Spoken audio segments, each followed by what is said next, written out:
വേണ്ട ഗൗതം, അയാള് ചത്തുപോവും. നിന്റെ അച്ഛനാണത്. എന്നെങ്കിലും നീ സത്യം അറിയുമ്പോ അച്ഛനെ കൊന്നവനെന്ന വിഷമം നിന്നെ അലട്ടും.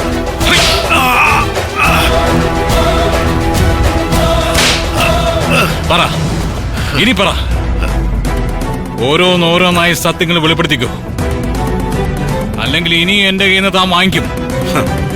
നീയല്ല, നിനക്ക് പോലും അറിഞ്ഞുകൂടാത്ത നിന്റെ തന്ത വന്ന് ചോദിച്ചാലും നിനക്ക് എന്റെ കയ്യിൽ നിന്ന് ഒരു തെളിവും കിട്ടാൻ പോകുന്നില്ല.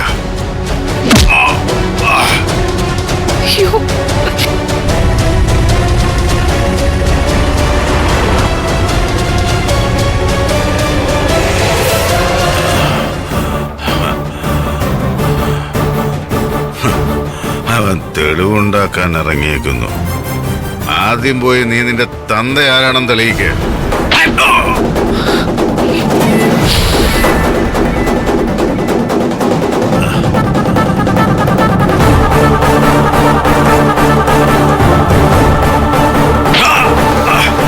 കെട്ടിയിട്ട് തല്ലുന്നോടാ തെണ്ടി. തന്ത ആരാണെന്ന് അറിയാത്തതിന്റെ ഗുണമാ നീ കാണിക്കുന്നത്.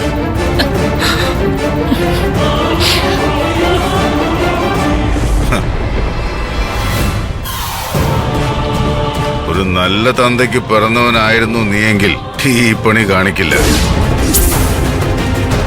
ധൈര്യം ഉണ്ടെങ്കിൽ നീ എന്നെ കെട്ടഴിച്ച് വിട്ടിട്ട് തല്ലടാ നായേ. അതാടാ തന്തയ്ക്ക് പിറന്ന ആമ്പിള്ളേര് ചെയ്യേണ്ടത്. കെട്ടഴിച്ചുവിട്ട നീ എന്നെ എന്തിയോടാ?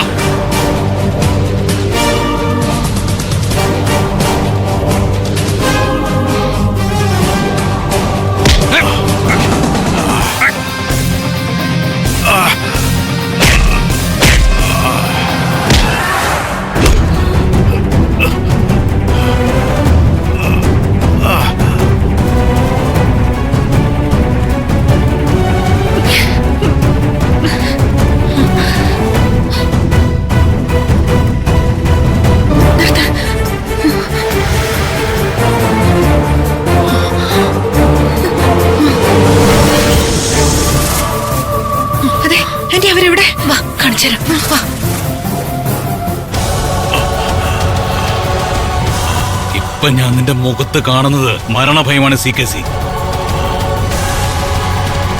ഇനിയും രക്ഷപ്പെടാൻ നിനക്ക് അവസരമുണ്ട്. പ്രണവിന് എന്താ സംഭവിച്ചെന്ന് കൃത്യമായിട്ട് മൊഴി തരാൻ പറ്റുമോ തനിക്ക്?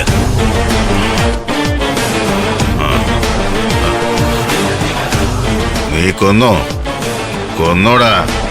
എന്നാലും ഞാൻ എന്റെ ആഗ്രഹം സാധിക്കും. ഞാൻ ചത്തുപോയാലും നീ ജയിലിലാവുമല്ലോ. പിന്നെ ഈശ്വരമംഗലത്തിന്റെ അടിവേര് തോണ്ടുന്ന കാര്യം ജ്യോതി നോക്കിക്കോളൂ.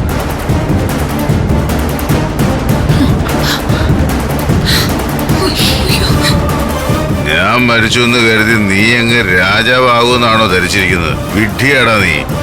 തെറ്റിപ്പോയി നിനക്ക്. നിന്നെക്കാൾ വിഡ്ഢിയായ നിന്റെ അനിയൻ ഞങ്ങളുടെ പക്ഷത്തുള്ളിടത്തോളം കാലം ഈശ്വരമംഗലത്തെ തകർത്ത് തരിപ്പണമാക്കി ഗോപിനാഥും പാർവതിയും വസുന്ധരയും പ്രണവും ഉൾപ്പെടെ സർവ എണ്ണവും തെരുവിലാകും മോനെ. കൂട്ടത്തിൽ നിന്റെ ആ നിധിയുണ്ടല്ലോ, അവളും.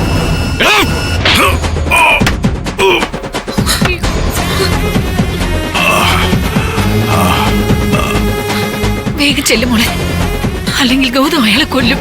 ചെല്ല്.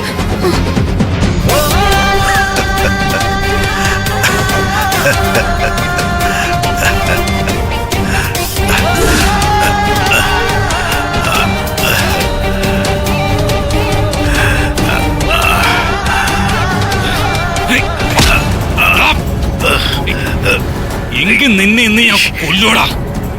ജയിലിൽ പോലും കുഴപ്പമില്ല.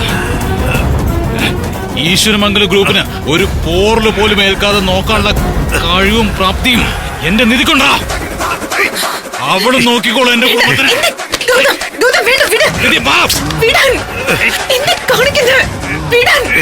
ഇവനെ ഞാനങ്ങ് കൊല്ലും.